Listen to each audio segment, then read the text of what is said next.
SDF radiator fan எப்படி work ஆகுது அப்படின்னு சொல்லிட்டு இந்த ஒரு வீடியோ. இப்போதைக்கு 3 கிலோமீட்டர்ஸ் நம்ம வந்து ஓட்டியிருக்கோம். நம்ம வந்து தொடர்ந்து வந்து ஒரு நான்ஸ்டாப்பாக ஒரு 10 கிலோமீட்டர்ஸ்க்கு மேலே ஓட்டினோம்னா ரேடியேட்டர் வந்து ரன் ஆகிறது உங்களுக்கு தெரியும். வாங்க ஸ்டார்ட் பண்ணலாம்.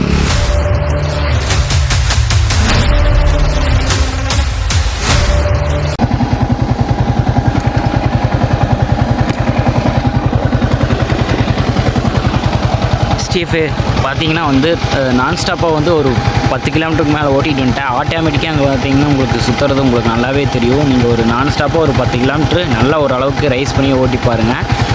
பட் இதுதான் என்னோடய சொல்யூஷன். நீங்கள் இப்படி பார்த்தா தான் உங்களுக்கு தெரியும். ஃபேன் ஓடலினா கம்பல்சரி ஒரு 20 கிலோமீட்டர் ஓட்டி பாருங்கள். அதுக்கப்புறம் ஃபேன் ஓடுதான்னு பார்த்துட்டு ஃபேன் அப்போவும் ஓடலினா வந்து நீங்கள் ஷோரூம் போகிறது ரொம்ப ரொம்ப நல்லது. ஏன்னா வந்து ஃபேன் போச்சுன்னா வந்து உங்களுக்கு நிறையா ப்ராப்ளம் கொடுத்துரும். அதுங்காட்டி வந்து ஸ்டார்டிங்லேயே வந்து நீங்கள் ஃபேனை போய் ஷோரூமில் பார்க்குறது ரொம்ப ரொம்ப நல்லது.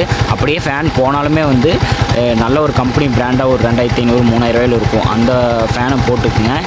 அந்த ஃபேன் போடாமல் விட்டு அப்படியே ஓட்டுனீங்கன்னா உங்களுக்கு வந்து பெரிய ஒரு செலவு ஒன்று வச்சுருங்க. நான்ஸ்டாப்பாக 10 கிலோமீட்டர் ஓட்டிகிட்டு வந்ததுக்கப்புறம் நான் வண்டி ஆஃப் பண்ணவே இல்லை. அது பாட்டுக்கு சுற்றுதுங்க. சுற்றி முடிக்க அப்படியே உங்களுக்கு காட்டுற பாருங்கள். அப்படியே இருங்க. அப்போனா தான் உங்களுக்கு எம்டி லவர்ஸ்க்கு எல்லாத்துக்கும் தெரியும் எந்த ஒரு ஃபேன் ப்ராப்ளம் அப்படின்னு சொல்லிட்டு. உங்களுக்கு அது பாட்டுக்கு சுற்றிட்டே இருக்கா. நானும் வந்து அப்படியே விட்டுட்டேன் கொஞ்சம் நேரம். பாருங்கள் சுற்றிட்டே தான் இருக்கும். வண்டி ஒரு மாதிரி ரைஸ் பண்ணும்போதே ஒரு மாதிரி இருக்குங்க. என்னன்னு தெரில. போய் நம்ம சர்வீஸ் ஒன்று பண்ணணும். வாட்டர் வாஷ் எல்லாம் பண்ணிவிட்டு செயின் அப்புறம் கிளச்செல்லாம் கொஞ்சம் அட்ஜஸ்ட் பண்ணணும். நீங்கள் உங்களுக்கு சுற்றிட்டே இருக்கும். அப்படியே உங்களுக்கு காட்டுற அப்போனா தான் நீங்கள் உங்களுக்கு பார்த்தா தான் வந்து உங்களுக்கு தெரியும். கொஞ்சம் க்ளோஸ்அப்பில் கூட காட்டுற சுற்றுறது உங்களுக்கு சுற்றுறது தெரியும்னு நினைக்கிறேன். சுற்றுதா நல்லாவே சுற்றுது பாருங்கள்.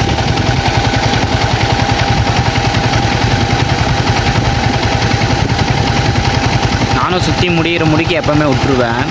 ஃபியூல் அந்தளவுக்கு எடுக்காதுங்க.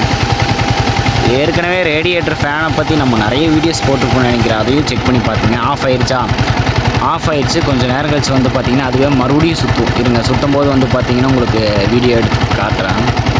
பார்த்திங்கன்னா செகண்ட் டைம் மறுபடியும் சுற்றுதுங்க. இந்த மாதிரி 2 டைம் நீங்கள் விட்டுட்டிங்கன்னா ஓரளவுக்கு ஹீட் வந்து கம்மியாகும். அதே சமயத்தில் வந்து உங்களுக்கு டிஸ்பிளேல ஏதோ காட்டுமா டெம்பரேச்சர் பற்றி அப்படின்னு நிறைய பேர் கேட்டிருந்தீங்க. எனக்கு தெரிஞ்ச எம்டி பைக்கில் வந்து காட்டாதுன்னு எனக்கு தெரிஞ்ச அளவுக்கு உங்களுக்கு தெரிஞ்ச மறக்காமல் கமெண்ட் பண்ணுங்கள். ஏன்னா எனக்கு தெரில அதை பற்றி. டியூக் 200 250 டெம்பரேச்சர் காட்டுது. ஆனால் எம்டி பைக்கில் காட்டலை.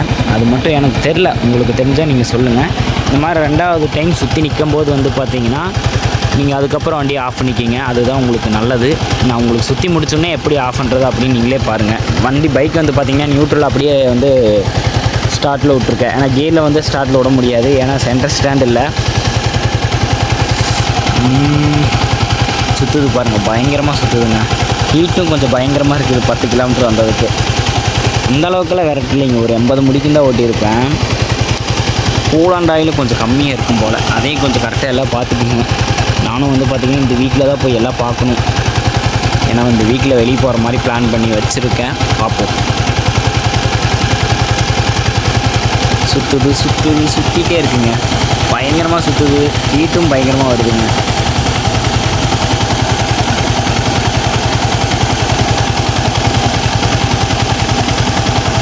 உங்களுக்கு ஏன் கேட்டேன்னா நிறைய பேர் கேட்குறீங்க. ஏன்னா அப்போனா தான் உங்களுக்கு ஓரளவுக்கு தெளிவாக வீடியோ போட்டால் தான் உங்களுக்கும் புரியும். அதங்காட்டி தான் இந்த மாதிரி நான் ட்ரை பண்ணி உங்களுக்கு தெரியுமா அப்படின்ட்டு வந்து நானும் வீடியோஸ் போட்டே இருக்கேங்க.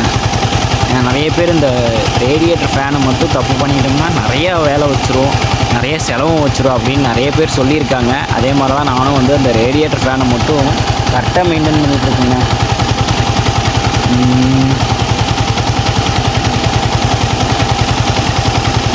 ஆனால் சுற்றுறது வந்து டிஸ்பிளேயில் காட்டாது. அதுதான் ஏன்னு எனக்கும் தெரில. பார்ப்போம். அது எப்படின்னா வந்து எனக்கு தெரிஞ்ச அளவுக்கு எம்டி பைக்கில் காட்டாதுன்னு நினைக்கிறேங்க. டெம்பரேச்சர் நல்லா சுற்றுறது நல்லாவே தெரியும்.